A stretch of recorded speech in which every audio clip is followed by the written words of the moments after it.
This podcast, it's a Costard and Touchstone production. Hi, I'm Alan Katz. Welcome to The Donor, a modern horror story.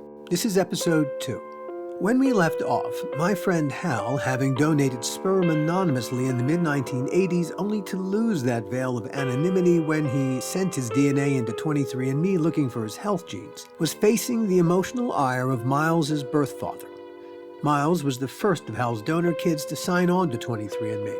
Like Hal, Miles had been looking for his health genes, but found something completely unexpected: the fact that he was donor conceived. When Miles confronted his birth father about the deception, his birth father, like Hal, a physician, threatened Hal's medical license. He believed Hal was seriously guilty of ethical violations. At that point, emotionally, where are you? Really hurt. I had expected, let me put it like this. I try to put myself in other people's shoes when it comes to those important moments in our lives. How are they seeing this? How are they feeling this? I honestly thought that they might have used this as an opportunity to thank me, because if I had been in that situation, I would have thought, well, how cool. I wasn't allowed under the rules back then to say anything to the donor, but hey, thanks for what you did. They weren't wearing those shoes. They weren't wearing those shoes. That part of it really surprised me. And particularly being a physician, I would have thought he would have had a little bit more compassion for the situation. But he felt violated. Yeah. That part of it, I just passed right over my head. I didn't see that coming. He needed the services of a sperm donor, not because he wanted to, but because he had to. My guess is Miles' dad felt ashamed. That's why he didn't tell Miles. That's another thing that really surprised me, is that they hadn't told him. Particularly being a physician, you really need to know your family medical history. And if you're a physician and you know something that your son doesn't know, shouldn't you be telling him that? Talk about it. Ethical violations. I looked at some literature about this. What do the child psychologists and the people who study this kind of thing, what do they recommend? And they recommend that you tell your kids at a relatively early age, and the ages I've read is anywhere between 11 and 14 is the ideal range, where you start telling them. They may not understand the whole picture, but if you start telling them this information at that age, when they're a little bit older, it's not some shock that comes out of nowhere. And, it's just a lot smoother, that landing. And Can I ask, at what point did you look up that information? Not at that point. It's estimated that between 4 and 12% of all the people using personal genomic sites like 23andMe do so not knowing that there's a secret in their family tree, them, and where they came from genetically. In How Do Individuals Who Were Conceived Through the Use of Donor Technologies Feel About the Nature of Their Conception, a 2021 study done for the Center for Bioethics at Harvard Medical School. Authors Rennie Burke, Yvette Olada-Lavery, Gali Katz-Nelson, Joshua North, and J. Wesley Boyd wrote that almost 85% of their study subjects reported a shift in their sense of self upon learning the nature of their conception. About half sought psychological help in order to cope. Nearly 74% said they often or very often think about the nature of their conception, and 62.2% felt the exchange of money for donor gametes was wrong. Almost 43% believed that genetic testing companies ought to offer more complex information about using their products, even though 90.2% believed being fully informed was impossible. So at this point you're thinking, what's the worst case scenario here? Does he file some sort of complaint, some sort of ethics violation, even a lawsuit? Did you tell anyone? Did you reach out to anyone? I might have mentioned something to my family attorney about it. The more I thought about it, the more I realized that there really wasn't a case to be made here. I hadn't done anything on purpose. There was nothing malicious in anything that I had done. Did you respond immediately to Miles's text? I thought about it for a few days, held my fire, and then I thought, you know what? I'm going to try and write something that will be touching, something sincere, something emotional and human. The bottom line is that we had a guy here who was successful. He's healthy. He's having a great career. Everyone should be proud of it. How are you feeling about Miles as a human being at this point? When he finally drops the bomb on his parents, at that point, you had begun to evolve this rather lovely back and forth. Can we call it a relationship? Yeah. It was, a tentative 23andMe had used the word three-letter son. word. Yes. Were you thinking of Miles as your son? No, but here's what's interesting. When I got married, my ex-wife now, but my wife at the time, she came with a son from her first marriage. So I had a stepson. Let's call him Jules. When you first have a relationship with Jules, how old was he? 10 or 11. How He old had a is father. Jules when all this begins? He's a young adult at this point. So you now have a whole relationship with Jules that has evolved over time. And wonderfully so. He and I have a wonderful, wonderful relationship. He's an amazing human being. The thing with Miles is I had this experience of being a second father because Jules still had a dad. Even though Jules lived with us, he had a father.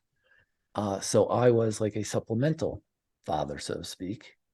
And I think I did a really good job because I think that Jules ended up dropping a lot closer to my tree than his other father's tree.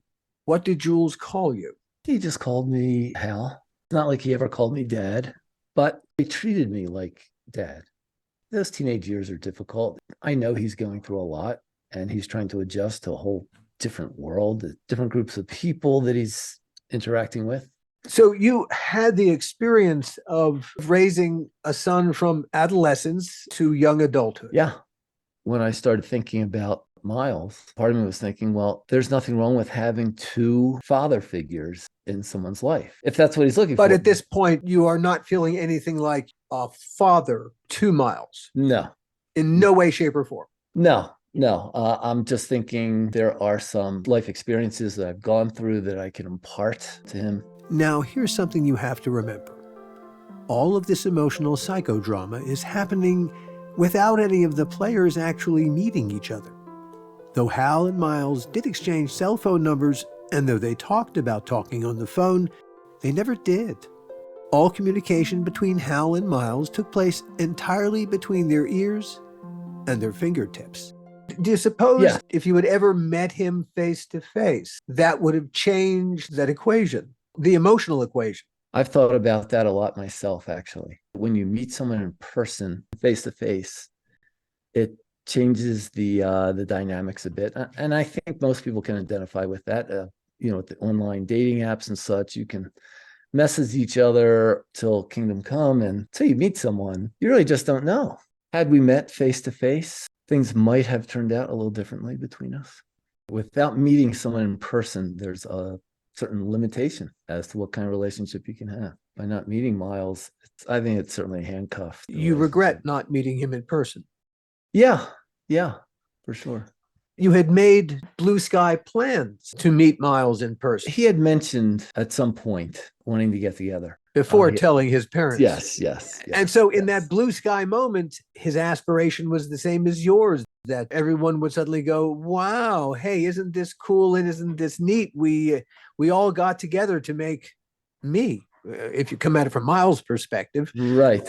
I think it would have been really cool. I would have been happy to have met the parents. Finally, having let it sit for a couple of days, you responded to Miles. He never sent any other communication to you in between? Not that I recall. Ball's in my court. I write him this letter. The gist of it is, if Shakespeare was right about the world being a stage and we merely the players, I'm not even on the stage with him. I am the ticket salesman or the guy who's handing out the playbooks. I'm not even in the auditorium for his play. I had such a small part of it. That he's become this successful individual and that his parents can be incredibly proud of who he's become. And that his father has nothing to be ashamed about. because this is where his anger is coming from, is from a place of shame. And the fact is that his father didn't do just the heavy lifting. His father did all the lifting. I had no part in that. I was the ticket salesman. There's no room or need for bad feelings anywhere. Everyone should be elated about the outcome. And I added at the end, I said, but you'll need to ask him what he is going to tell you when your siblings start showing up on this website. Miles, you're not the only one. You're only the first one. I can assure you. Others are going to be showing up. And when they show up as your siblings that you never heard of, how is your father going to explain this to you? The secret was coming out one way or another. It wasn't just me. 47, 48% made you Right. father. Apparently siblings come in around about the same, 50%. So that would have been a shocking thing because it's a number way out of whack for anything he was expecting. This was not a second cousin or a third cousin. This was a brother or a sister. This was a brother or sister. Half brother, sister. When the realization had hit me that with or without me, the secret was coming out, a lot of the fear that I had disappeared. This was no longer my mistake. The technology had opened these doors. In Hal's mind and Miles' mind, and the minds of most people sending their DNA into 23andMe, what they anticipated, what they thought they bought, was a stovepipe view of their genetics, looking vertically up and down their genome. It never occurred to anyone, maybe it never occurred to the folks at 23andMe either, that there's a whole other dimension to a DNA database, the horizontal one, where my DNA might ping your DNA because our DNA matches in significant ways. To be sure, plenty of people have signed on to 23andMe and Ancestry.com looking for a surprise or two, but way in their genome's past where it can't hurt anyone, least of all them. No one signed on hoping to discover that they aren't exactly who they thought they were. So Hal takes the high road.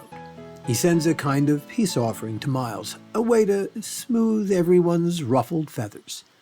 Alas, nothing changed. I don't think his parents came around. Like, it wasn't some great, wonderful response from the parental side, but I think it did settle him down a little bit. His parents did not forgive you, but he... No. They'll never forgive me. While Hal's note failed to move Miles's parents, it did move Miles. And once again, he suggested to Hal that they meet. He was coming to my home state, but because of my work schedule, couldn't work it out. And that was the only time that we ever discussed meeting. It never came up again.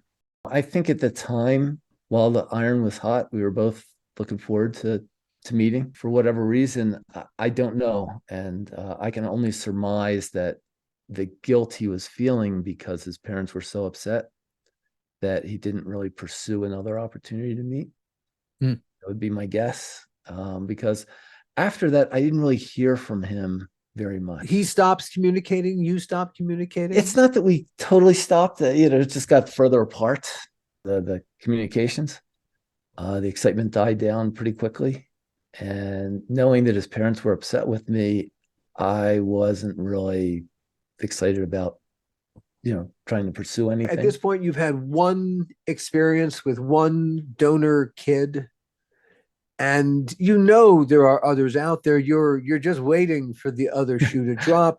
How would you describe your relationship at that point?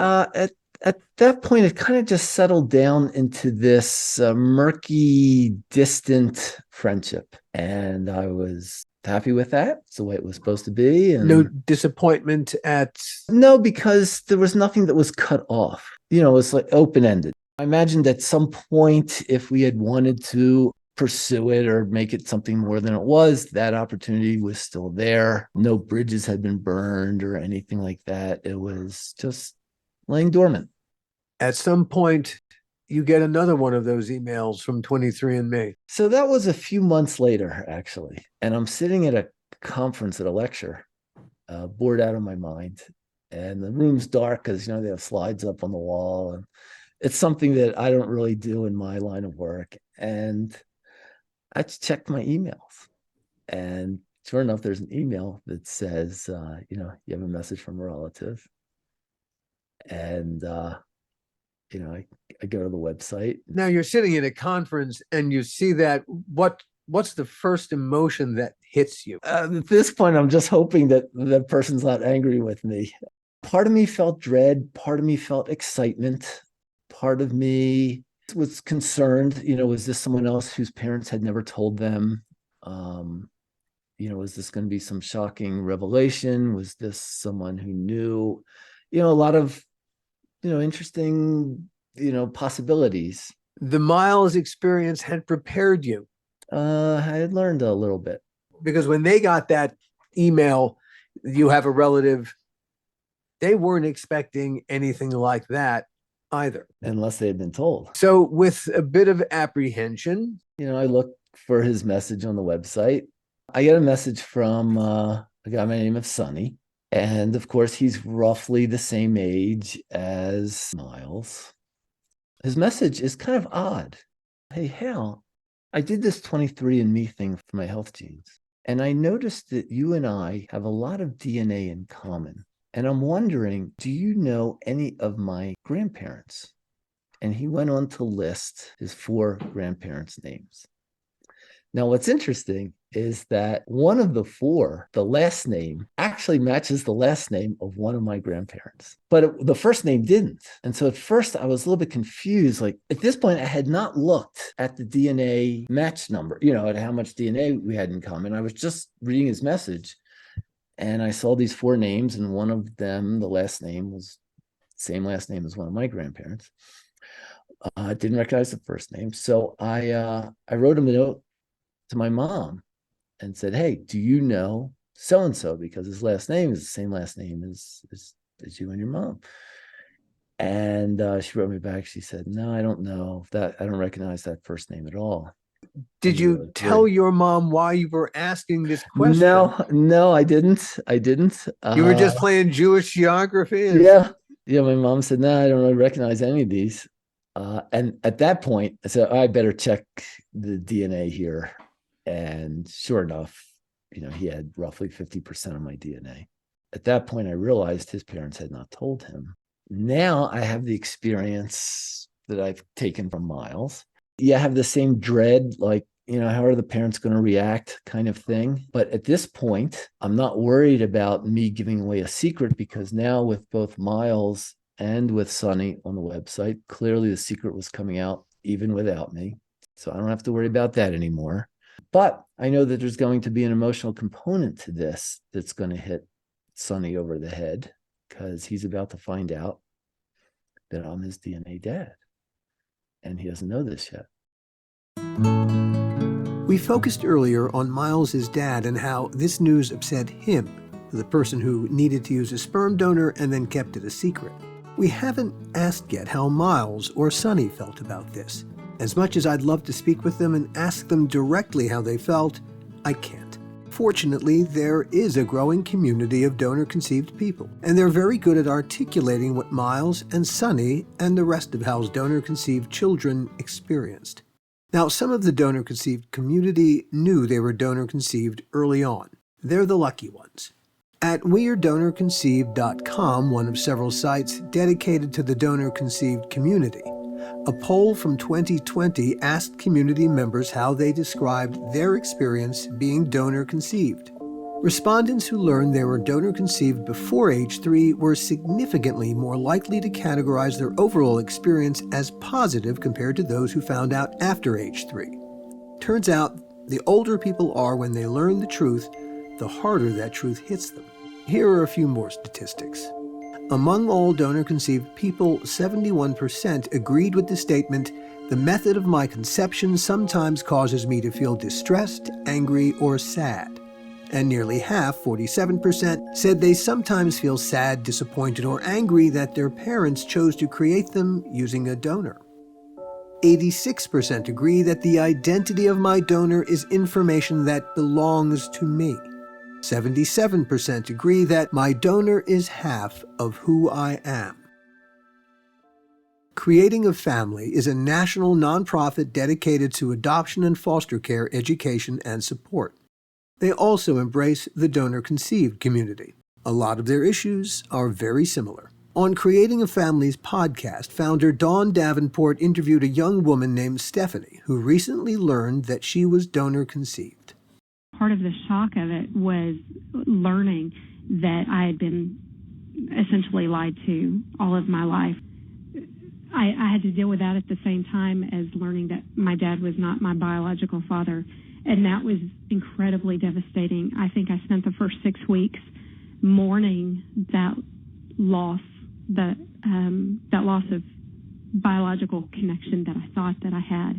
And then after that first 6 weeks was kind of over, that shock kind of faded a bit. Then I realized, oh, there's this whole other man out there who is my biological father who is now missing from my life. So it was really the three things: the shock from being lied to, the shock of my dad not being my biological father, and then the shock of missing this very important man in my life. Now, every one of these people, their story is different, and yet there are universals. Learning you have a different biological father than you thought changes how you feel about yourself and who you think you are. Learning you were a family secret, well, it doesn't seem to undo the parental bonds. It does harm them in serious and significant ways. A trust has been broken that can never be repaired. On the plus side, for most donor-conceived people, there are siblings, half-siblings actually, that you didn't know you had. Sometimes there are lots of them. We'll get to that. But overall, if we want to know how Miles and Sonny are feeling at this point in the story, Creating a Family uses the words earth-shattering and shocking. Your first communication with Sonny is not like your first communication with Miles. No. I also realized that my emotional investment maybe should be a little less than I had hoped or thought with Miles. Maybe I should let him digest this, see what he wants to do with this. And I want to be welcoming. At the same time, I don't want to be overbearing. They have parents, but if they're looking for some sort of fatherly figure, someone who might be able to give them some insight into life, or whatever help I can give. I don't have a child of my own, so I don't want to eliminate any avenues. There's this fine line that I need to walk in my response to Sonny. So I said, Sonny, I think if you look more closely at our DNA match, you will see that I am your biological father. And I want you to know right off the bat, I never met your mother, and I can answer whatever questions you have. I'll be happy to answer them. But I want you to know that once you open this door, there's no roadmap for this. So I want you to think about this overnight. If you'd like to know more, I'll answer everything that you want to know. But I want you to give it some thought first. He waited overnight, and he wrote me what was probably, as it turns out, from my perspective, the best thing that any of them could have written. He said, "Thank you very much for your letter. You've answered the only question that I really needed to know. I don't really want to know anything more. I'm going to disappear from the website. Please don't contact me again. Tell anyone else I was here. Good luck to you. Thank you again." And that was it. When you got that letter from him, what was your reaction? I was a little disappointed at first. It would have been nice to have gotten to know him a bit, see what he's up to, what's going on with him. He shared no biological information with you, and you hadn't shared any with him. No, I don't remember sharing anything with him. I don't recall giving him any of my medical history. And I assume because he did not know, this was already, his world had just changed. Had just changed. The poor guy. I mean, I for all of them who weren't told, I just can't imagine what it's like to go through into your 20s and find this out. That's a shoe I can't put myself into. I just can't imagine what that feels like. There's so many emotions that I assume go into that. There has to be this what the fuck moment. Whose blood do I have? There's a big chunk of who am I? Because as I think of my father, all the stories I know about my father's family, they all flow through him into me. Yeah. If you suddenly tell me that no, none of those people flowed through him into You. then who am I? Who am I? It's got to be mind blowing. There's so many parts to this. Is my personality really from my dad? Am I going to get cancer? Am I going to get diabetes now? There's just so many ramifications from this. It reminds me of something that Miles had said to me. Every day I wake up and it feels different. It's different every day. I imagine that's a really great way of describing what this must feel like. Maybe some days it's anger. Dad, why didn't you tell me? Why are we holding this a secret? This is information I should have. You've now been through 2 of your donor kids, Miles and Sonny. You haven't told your wife. I have not told my wife. Well, I had mentioned Miles to my wife. When you get that first communication with Miles, you say nothing. Correct. After how many communications did you suddenly? When I got that threatening communication from Miles, that Miles' father was upset, I thought I better tell her because I don't know where this is going. How did you break that to her? I didn't think it was a big deal. Did she know when she married you that you had been a sperm donor while in medical school? No, because I had totally forgotten that I had done it. It wasn't part of my life at that point. Up until this happened, I had totally forgotten that I had done it. As far as she knows, you have no biological children. Yeah. When I break the news to my wife. How did you break the news to your what do you say? I think we were walking the dogs and I said, hey, something kind of interesting happened. When I was a medical student. Something kind of interesting happened. I did some sperm donations. And it turns out that when I did 23andMe, one of them found me on there.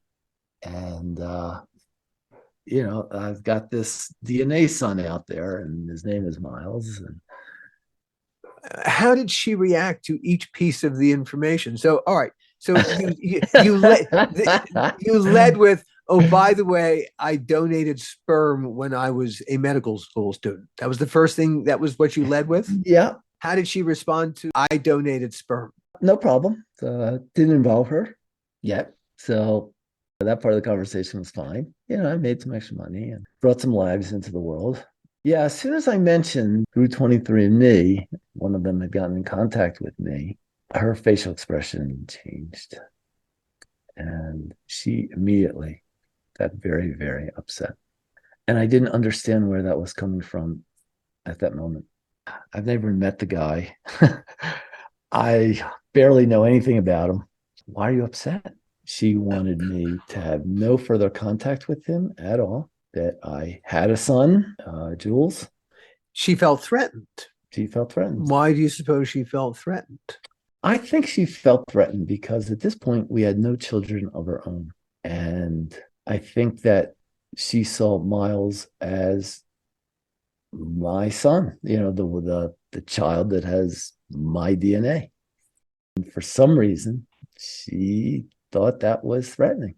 And maybe she thought that my relationship with Jules might be threatened by this outsider. By the time you finished your walk, she was still upset. She told you in no uncertain terms, you will not communicate with him again, which of course you did. This was not her decision to make. Like I said, at this point, we had a lot of cracks in our marriage. I wasn't going to allow her to ruin something that might potentially be kind of cool for me. Did you tell her that? No. How did you leave it? I didn't mention it again.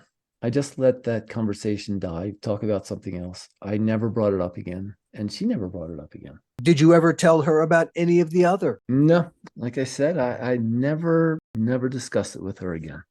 It was a one-off. Do you think these relationships impacted your marriage? Not from her standpoint, because she didn't know about them. but from mine, they certainly did. When you're in a bad marriage, you start looking for anything else, regardless of what it is, something that will take your mind off of it. And particularly if you feel trapped, as I did.